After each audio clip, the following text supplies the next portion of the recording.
Our story began in Age of Extinction, where we would see Sideswipe and Dino busy driving together and a busy being chased down by Lockdown along with Cemetery Rin. And seeing this, Dino does inform Sideswipe to go the other way while he tries his best to hold off Cemetery Rin and Lockdown. And Sideswipe doesn't want to leave his buddy, but Dino does force him to go, and Dino has no choice. Sideswipe's busy driving towards the location where the other Autobots are. Dino stays behind and transforms, leading Lockdown and Cemetery in a different way. And Dino would fight Lockdown and Cemetery and sadly gets killed by them. And we will fast forward to when Oximus arrives, and Oximus would be talking towards Sideswipe and asks what happened to Dino, and he would explain everything. And with that, this kind of hurts Oximus's spark, as Dino was one of his most trustworthy assassins and stealth operationists, and he's saddened to hear that he was killed, but he promised himself that he's gonna get revenge. And they would watch the footage of Cemetery Ring from like that. Well, yeah, that drone, yes. And they would see the death of Ratchet, Sideswipe, and along with the wreckers, because it does make sense.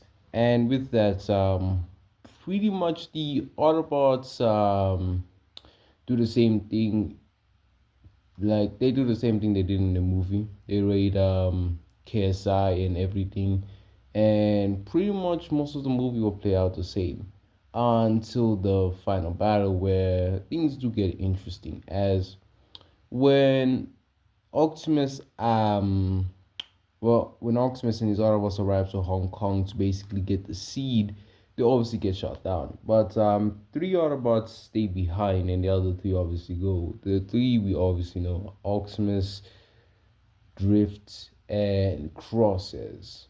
And we obviously have Sideswipe, Bumblebee, and Hound holding off the KSI drones. And since Sideswipe's there, along with his speed and agility, and also he also got a new out mode. And yeah, he would look like this pretty much, and basically put Sideswipe along with Bumblebee and Hound all work together to basically kill the KSI drones. And thanks to that, they managed to kill pretty much almost all of them. And with that, well, not almost all of them, they do kill a lot more, but still the other Autobots come in with the Dinobots, and pretty much the movie would end off the same. The only difference is when Optimus got stabbed through his spark chamber, kind of his spark chamber, and instead of being saved by just Bumblebee, Sideswipe also comes in to help out his boy Bumblebee. Both of them will work together as Sideswipe wants some payback for Dino, and both Sideswipe and Bumblebee are doing extremely well along with Kate. And Optimus will still save Kate like he did in the movie, and pretty much everything else will play out the same. And we will cut straight towards the last night. Now we would basically fast forward towards where the Decepticons pretty much coming to raid the Autobots. No, I guess you can say base, but junkyard. And the Autobots who stay behind are Hound and the Constructor Bot. And the rest of the other Autobots are gone, besides Sideswipe, who also stays behind. And pretty much they all work together to basically kill the Decepticons. And the thing is, with them all working together, it's actually quite interesting.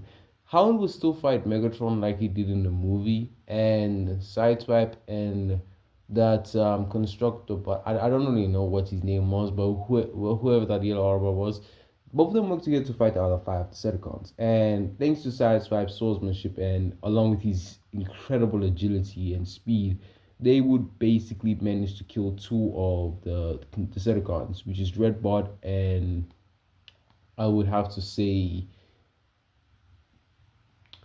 Mohawk. Yes, the two of them get killed, while Nitro, Zeus, Onslaught, and Barricade are busy fighting them. But the Constructor Bot forces Sideswipe to leave and grab Hound, and both of them should just book it as he holds off the Decepticons.